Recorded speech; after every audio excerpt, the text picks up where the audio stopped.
Dios mató a su propio pueblo, no a sus enemigos, no a los filisteos, ni a los babilonios, a los suyos, a los que había sacado de Egipto con mano poderosa, a los que había alimentado con maná del cielo, a los que había guiado con columna de fuego en la oscuridad. Los destruyó a ellos, y la razón por la que muy pocos se atreven a decirla en voz alta es porque cuando la escuchas ya no puedes ignorarla. Hubo generaciones enteras que murieron en el desierto sin ver la tierra prometida. Hubo ciudades israelitas arrasadas por ejércitos extranjeros mientras Dios observaba desde el cielo.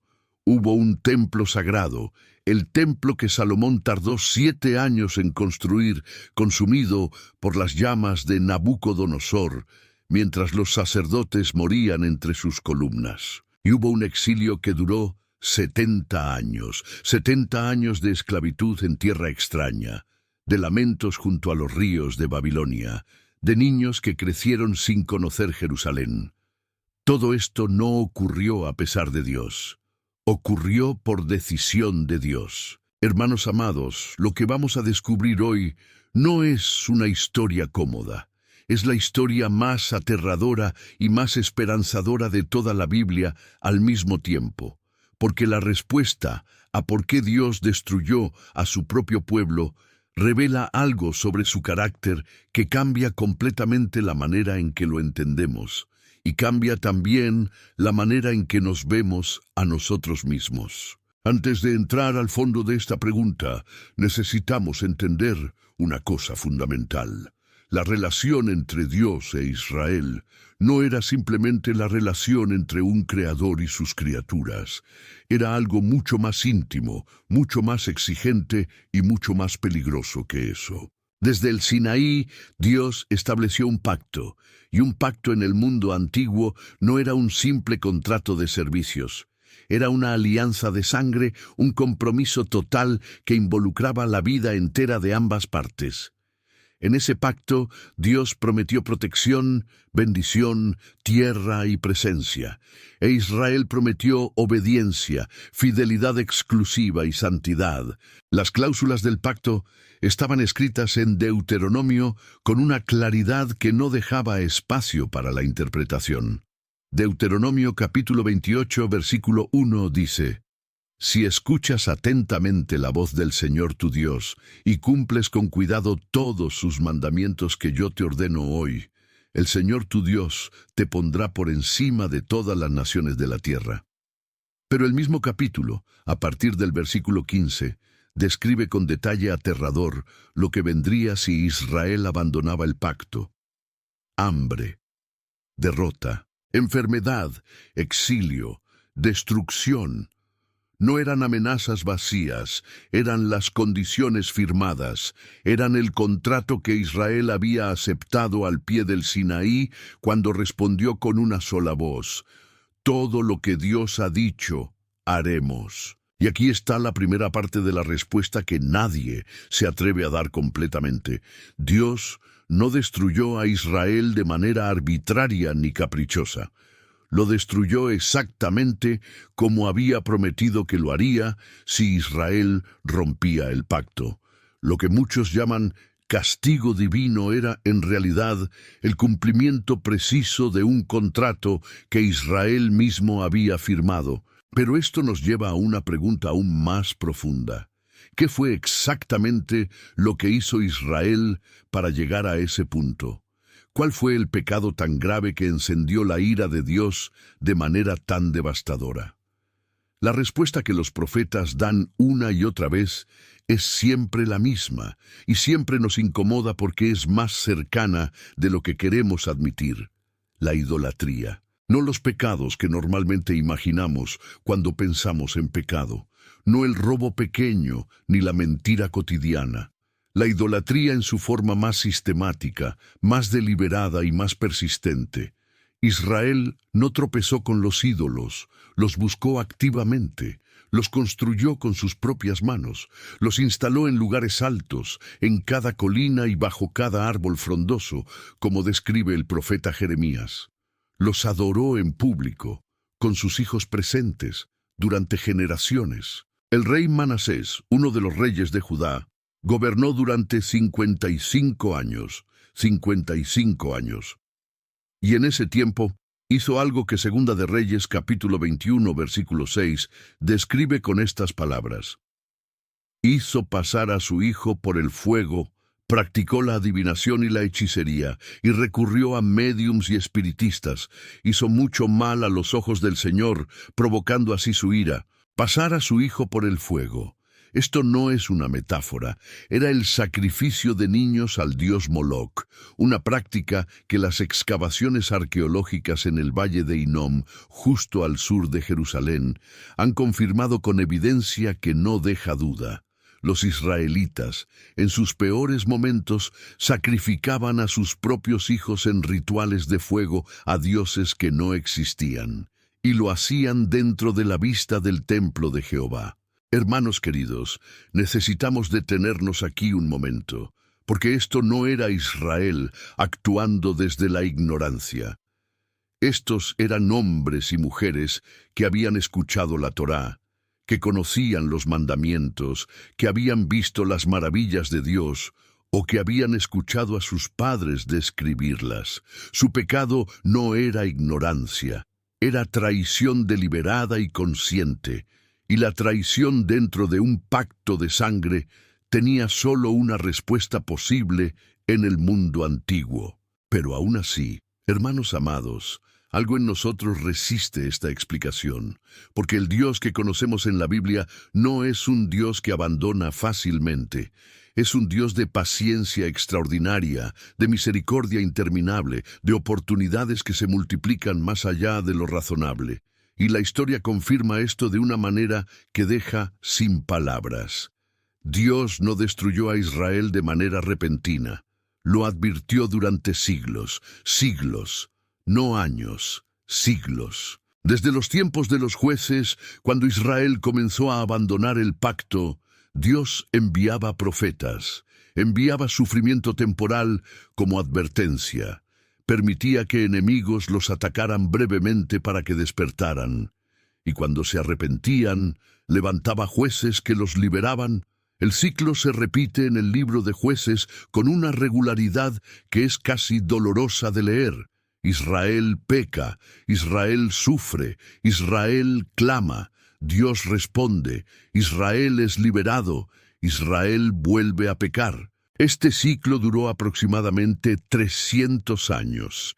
300 años de paciencia divina, 300 años de advertencias, de jueces, de misericordia renovada, de oportunidades de regreso. Luego vinieron los profetas escritores: Amós, Oseas, Isaías, Miqueas, Jeremías. Durante casi 400 años, desde el siglo VIII a.C. hasta la caída de Jerusalén, Dios envió voces proféticas que gritaban la misma advertencia con diferentes palabras. Regresen, cambien, abandonan los ídolos, o vendrá la destrucción. Jeremías en particular es un caso que parte el corazón. Predicó durante 40 años. 40 años anunciando la caída de Jerusalén, rogando al pueblo que se arrepintiera, llorando sobre su generación con un dolor que impregna cada capítulo de su libro. Lo golpearon, lo encarcelaron, lo tiraron en una cisterna llena de lodo, lo acusaron de traición y siguió predicando. Nadie lo escuchó. En Jeremías capítulo 7 versículos 25 y 26, Dios mismo describe su propio esfuerzo con palabras que revelan algo cercano al dolor divino. Desde el día en que vuestros padres salieron de la tierra de Egipto hasta hoy, os he enviado a todos mis siervos los profetas, enviándolos día tras día.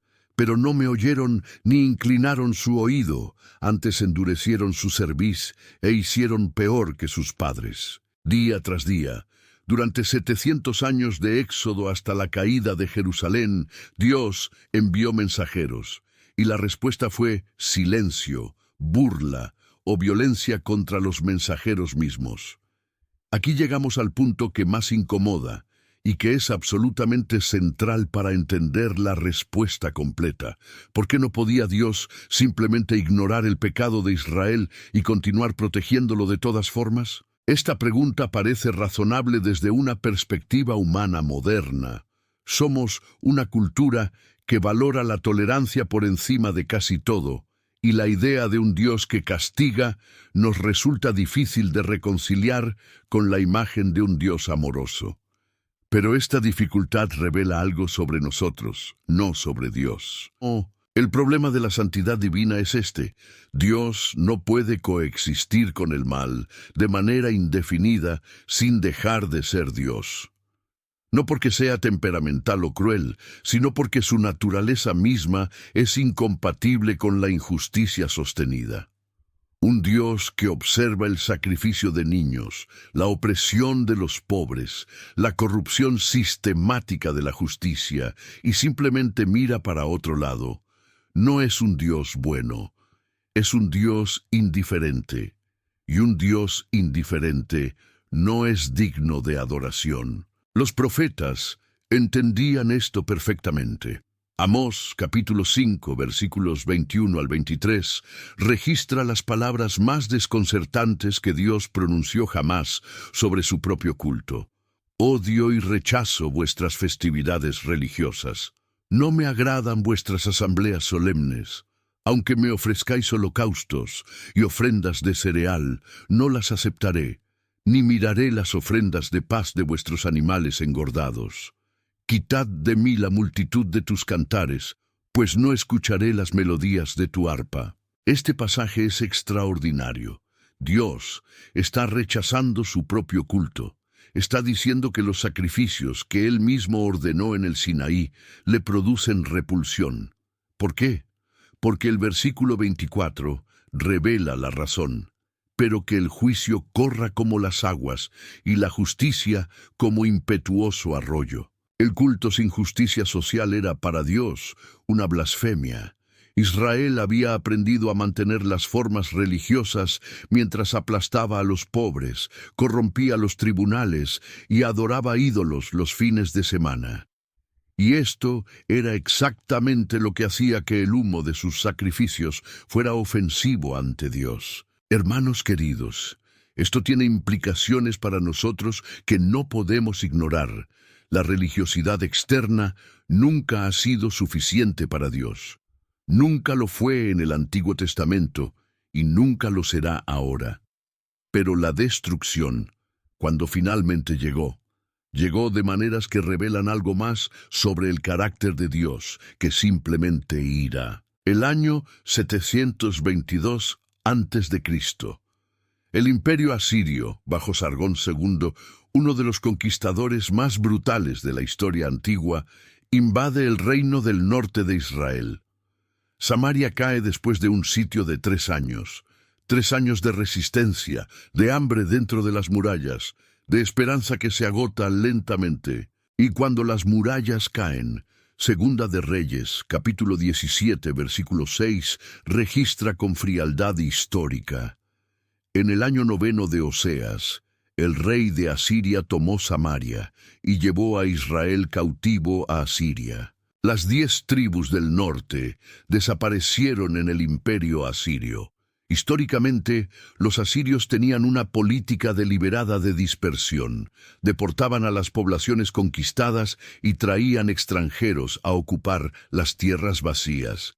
El objetivo era precisamente la disolución de la identidad nacional. Las 10 tribus del norte se mezclaron con otras poblaciones y perdieron su identidad colectiva, de maneras que los historiadores todavía debaten hoy. Pero lo que Segunda de Reyes, capítulo 17, versículos 7 al 12, documenta es devastador. Y esto ocurrió porque los hijos de Israel pecaron contra el Señor su Dios, que los había sacado de la tierra de Egipto, y temieron a otros dioses, y anduvieron en los estatutos de las naciones que el Señor había lanzado delante de ellos. El texto bíblico no presenta la caída de Samaria como una tragedia aleatoria. La presenta como el resultado directo y documentado de una acumulación de siglos de traición. Y 136 años después, el Reino del Sur repitió exactamente el mismo patrón, el año 586 a.C. Nabucodonosor II de Babilonia rodea Jerusalén. El sitio dura 18 meses. 18 meses dentro de los cuales el hambre dentro de la ciudad alcanzó niveles que las lamentaciones de Jeremías describen con un horror que es difícil de leer. Jeremías capítulo 4, versículos 9 y 10. Los muertos a espada fueron más dichosos que los muertos de hambre, los cuales se fueron consumiendo, traspasados a causa de los frutos de los campos. Las manos de mujeres misericordiosas cocieron a sus propios hijos, los cuales les sirvieron de comida en el quebrantamiento de la hija de mi pueblo. Cuando las murallas de Jerusalén finalmente cedieron, el templo de Salomón, la estructura más sagrada que Israel había construido jamás, fue incendiado. Los tesoros sagrados fueron llevados a Babilonia. El rey Sedequías vio cómo mataban a sus hijos ante sus ojos, y luego fue cegado para que esa fuera la última imagen que conservara. Y fue llevado encadenado a Babilonia. Jerusalén quedó en ruinas. Y aquí, hermanos amados, llegamos al corazón de la respuesta que nadie se atreve a dar completamente. ¿Por qué Dios permitió todo esto? ¿Por qué no intervino en el último momento? ¿Por qué no salvó al menos el templo? La respuesta de los profetas, especialmente de Ezequiel, que vivió el exilio en carne propia, es perturbadora en su precisión. Dios ya no estaba en el templo cuando llegaron los babilonios. Ezequiel, capítulo 10, registra una visión que el profeta tuvo antes de la caída de Jerusalén, una de las visiones más sobrias y devastadoras de toda la Biblia. En ella, Ezequiel ve la gloria de Dios, esa presencia luminosa que había habitado en el lugar santísimo desde los tiempos de Salomón, levantarse del lugar santísimo, moverse hacia el umbral del templo y luego alejarse hacia el oriente, fuera de la ciudad. La gloria de Dios abandonó el templo antes de que los babilonios llegaran. No era un templo sagrado lo que Nabucodonosor quemó, era una estructura vacía, un edificio hermoso, con sus querubines de oro y sus columnas de bronce y sus cortinas tejidas, pero vacío de la presencia que lo hacía santo. ¿Y por qué se fue la gloria? Ezequiel capítulo 8 lo explica con detalles que dejan sin palabras. Antes de la visión del éxodo de la gloria, Ezequiel fue transportado en visión al interior del templo mismo, y lo que vio era esto. En las paredes del templo, en las cámaras interiores, los ancianos de Israel estaban adorando ídolos en secreto. En el atrio del templo, mujeres lloraban por Tamuz, el dios babilónico de la vegetación. Y en la entrada del templo, entre el pórtico y el altar, 25 hombres estaban de espaldas al lugar santísimo, de espaldas a la presencia de Dios, adorando al sol hacia el oriente. En el mismo templo de Dios, en el lugar más sagrado de toda la nación, Israel adoraba a todos los dioses menos al suyo.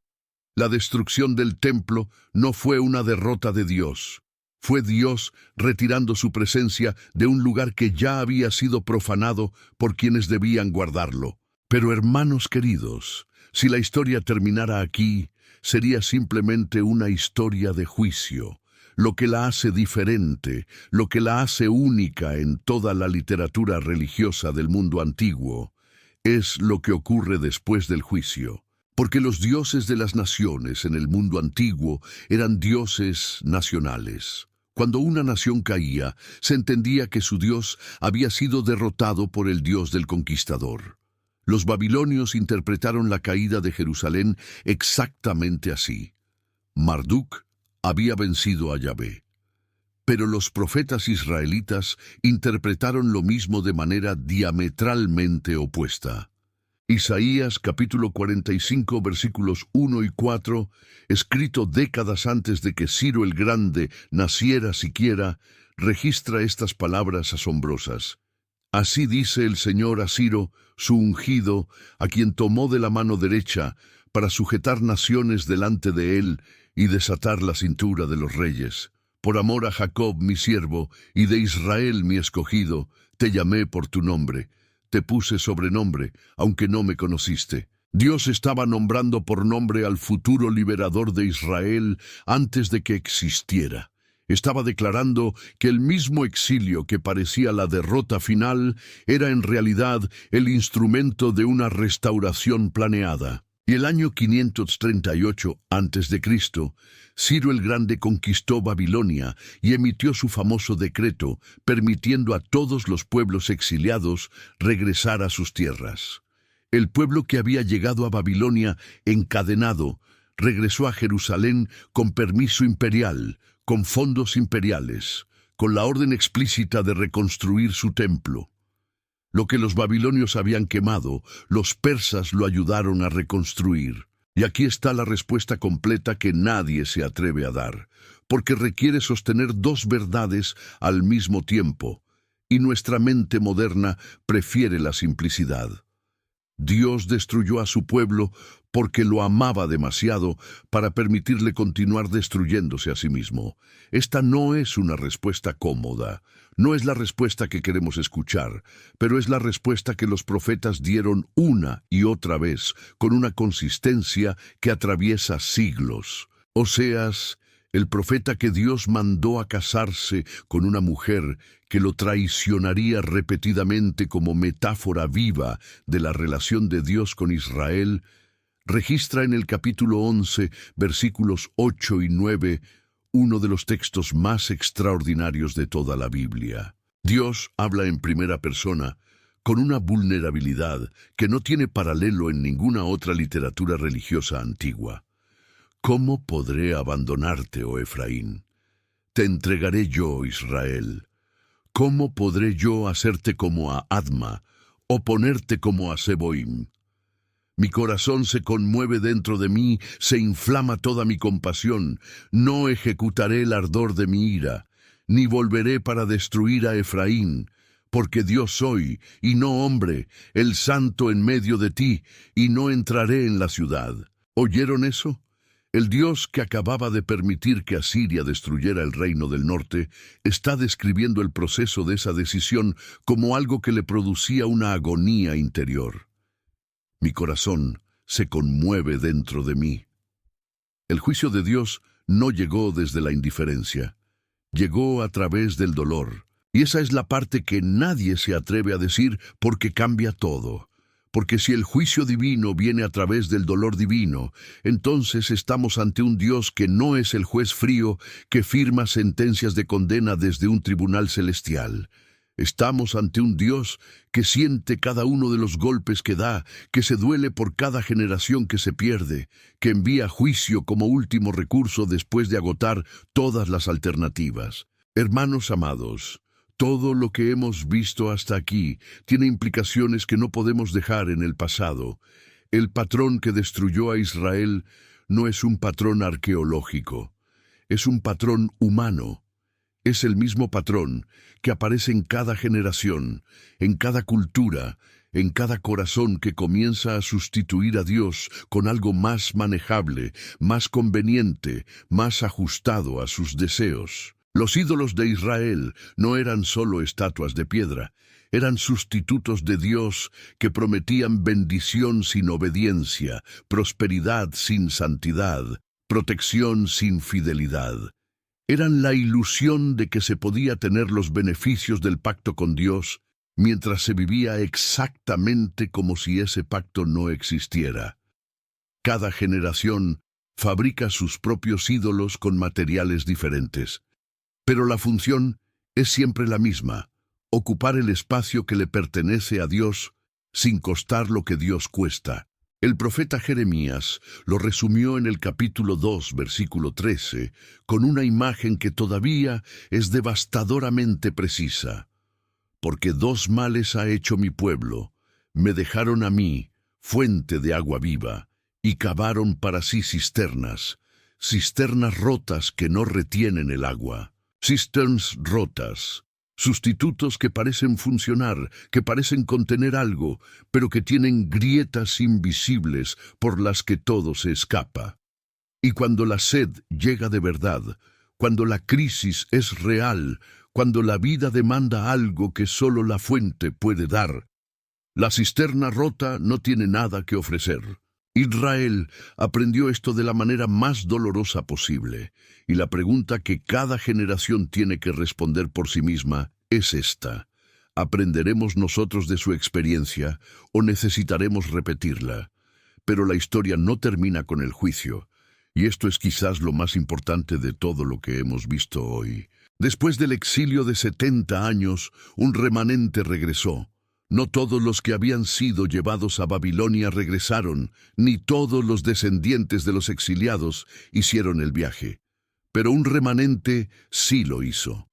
Llegaron a Jerusalén en ruinas, con los muros derribados, el templo quemado, la ciudad convertida en escombros, y comenzaron a reconstruir. Esdras y Nehemías documentan esa reconstrucción con detalles que muestran la dificultad de cada piedra que se colocó. Hubo oposición, hubo desánimo, hubo momentos en que el trabajo parecía imposible. Pero el capítulo 3 de Nehemías registra algo que es hermoso en su precisión. Cada familia reconstruyó la sección del muro que estaba frente a su propia casa.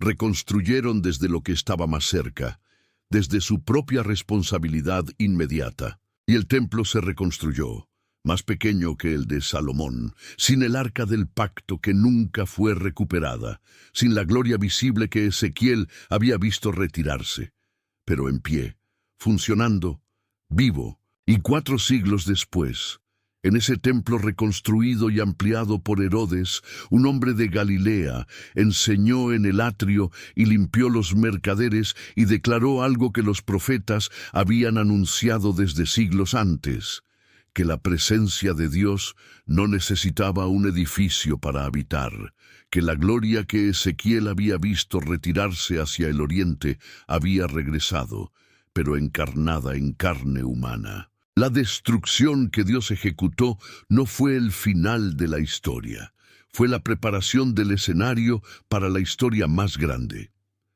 Hermanos amados, hemos llegado al final de este recorrido. Hemos visto cómo Israel rompió el pacto durante siglos, cómo Dios advirtió con paciencia extraordinaria durante generaciones, cómo el juicio llegó finalmente no desde la crueldad, sino desde el dolor divino de quien ama demasiado para ser indiferente, y cómo la destrucción misma contenía la semilla de una restauración que superó todo lo que Israel había imaginado. La respuesta que nadie se atreve a dar completamente es esta: Dios destruyó a su pueblo porque el amor verdadero no puede coexistir indefinidamente con la autodestrucción de quien ama. Porque la santidad no es un capricho divino, sino la única base posible para una vida que vale la pena vivir. Y porque cada juicio en la historia de Israel fue, al mismo tiempo, una invitación a regresar. El Dios que destruyó es el mismo Dios que restauró, y el Dios que restauró es el mismo que seguimos conociendo hoy. Hermanos queridos, gracias por acompañarnos hasta el final de este estudio. Que estas palabras no queden como información histórica, sino como una pregunta viva. ¿Qué cisternas rotas estamos manteniendo en nuestra vida cuando la fuente de agua viva sigue disponible? Dios les bendiga.